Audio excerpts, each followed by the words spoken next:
There's a difference between saying that there's something you can't say and saying that there are things that you have to say. And men work longer hours. They work more dangerous jobs. They're more likely to move. They're more likely to work outside. They're more likely to participate in jobs in the STEM fields that are scalable. They make more money for those reasons. And that's all hidden under the idea that the reason that men and women make different amounts of money is because of their gender. Marxists say, well, that wasn't real Marxism. What it really means, and I've thought about this for a long time, it's the most arrogant possible statement anyone could ever make. It means, if I would have been in Stalin's position, I would have ushered in the damn utopia instead of the genocidal massacres, because I understand the doctrine of Marxism and everything about me is good. It's like, well, think again, sunshine. Like them or hate them, some people can't be ignored. It might be the way they look, or the way they behave, or the things they create. Today, on the Discourse Collective, we're going to be looking at why I follow the work of Jordan Peterson, and some of the ways I agree and disagree with him. First, a quick TLDR. If you have no interest in this right-leaning self-help, super serious father figure, then this video might not be the one for you. Go on, get out of here. Go and watch another Discourse video. So, you decided to stick around. That's great. Let's get into it.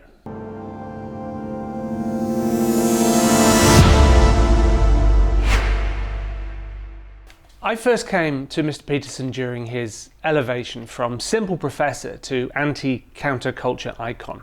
I saw almost immediately the wide chasm that drew his supporters and his detractors wide apart. He was at both once misogynistic and mystic, scientist and storyteller, believer and iconoclast. Is he the devil then? Or perhaps he's an angel? As always, the truth's in between. He's a little of both. Perhaps the most central of all that divides him is the question of your left or right leanings. And I speak here not of a pure political leaning, but of a cultural one. So depending on the media you read and its left or right lean, you will see a totally different depiction of Jordan Peterson. So the right makes him out to be some kind of conservative Jesus, ready to lead the exiled traditionalists out across the Red Sea of family values and into the promised land of nothing ever changing, ever again. Meanwhile, the left largely portray him as a pseudo-intellectual. His logic is flawed and his ideas have more holes than a 50-year-old Christmas jumper. He is seen as dangerous because he appeals to the more base instincts on the right: misogyny, nationalism and conservative gender politics. Time spent listening to him, and I've spent a lot, will yield a very complex mix of battlegrounds. Up first is his appeal to storytelling and mythos. Know this, first and foremost, Peterson is a Jungian. This is surely one of the branches of thought that has strongly influenced his ideas. Much of this comes in the form of wanting to put traits of human condition into archetypes or common themes found throughout human existence. Innocent, sage and rebel, those are all examples, along with many, many others. Now, themes of this prevail in Peterson's work, and that's not a criticism, but it does mean that he leans on examples of archetypes to justify some of his ideas. This also makes great use of stories and myths, and it's from here that one of his main themes of his work flow, which is order and chaos. Jordan speaks a lot about this. He feels it relates strongly to how we unpick the world around us, order being that which we already understand, and chaos being which is unknown to us. He adds to this a conceptual link, one that's been drawn on often historically, that of male being associated with order, while female is associated with chaos. I mean, he's right, that is an association that's been made, but that doesn't make it any more correct.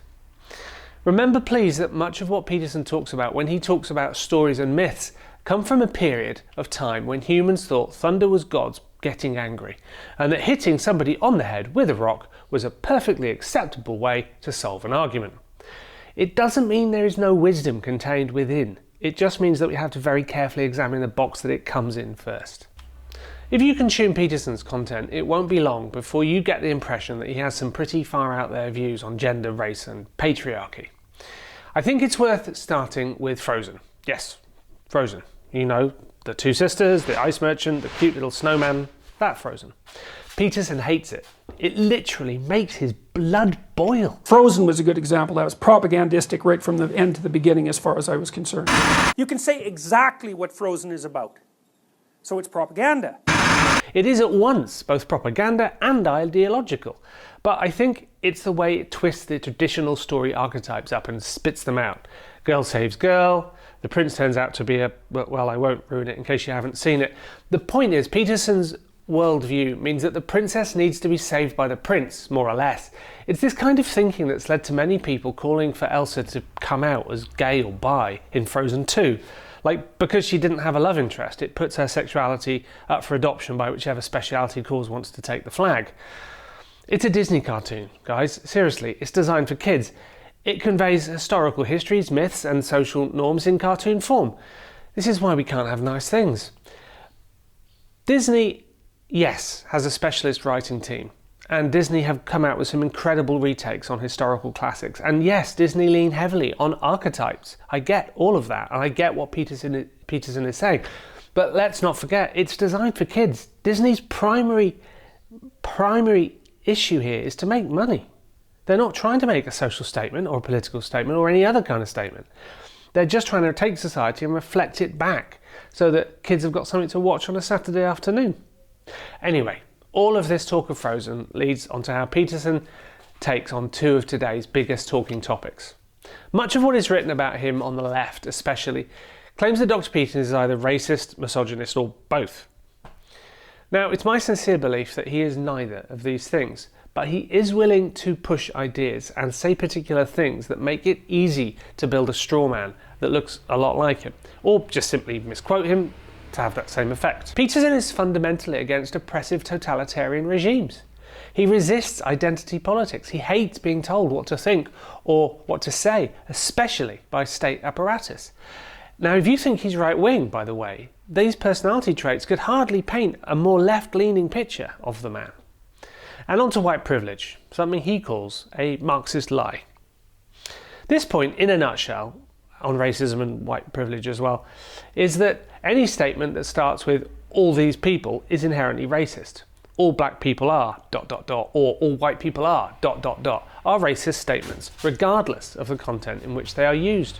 Therefore, white privilege is a racist term because it holds all white people, rather than individuals, as guilty of some kind of collective crime.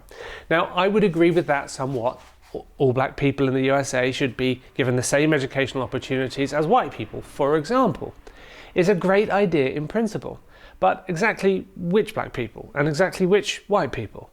The moment somebody stands up and uses the justification of, look at all these people I'm trying to help, their motivations need very close scrutiny.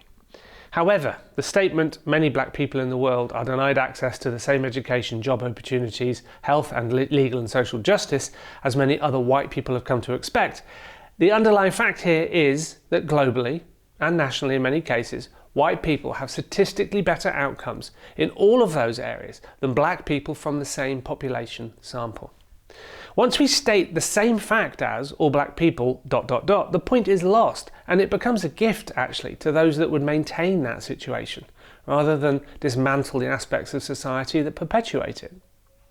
He talks often about patriarchy, of which he says that men and women have fundamentally cooperated through history to bring us to where we are today. His central tenet is that cooperation shows an equality between men and women. He says that teaching women that men did or do want to commit to control them is a terrible idea and a possible cause of catastrophe. Now, women have only seriously advanced their cause when they've made a fuss. For example, the suffragette movement. The competence argument that Peterson makes also falls down a little when you consider that the status of women was considerably heightened after the Second World War. And this was a time when the competence of women was demanded, and they responded by showing greater resource than many men thought was even possible. This in itself shows a patriarchy was in effect. So evaluation of historical facts shows that patriarchy did most definitely exist. His insistence that it was non-malign is a little disingenuous.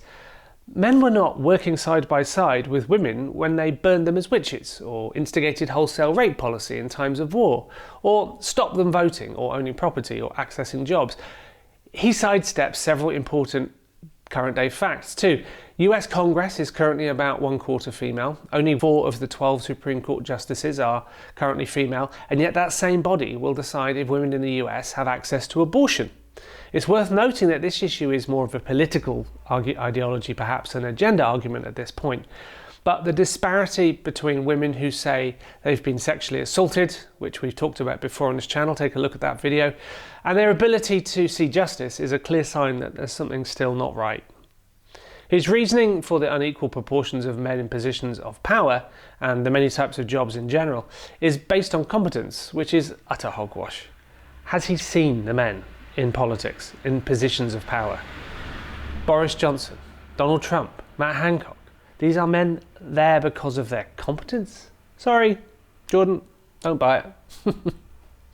Much of what catapulted him to his current status is his message of taking responsibility.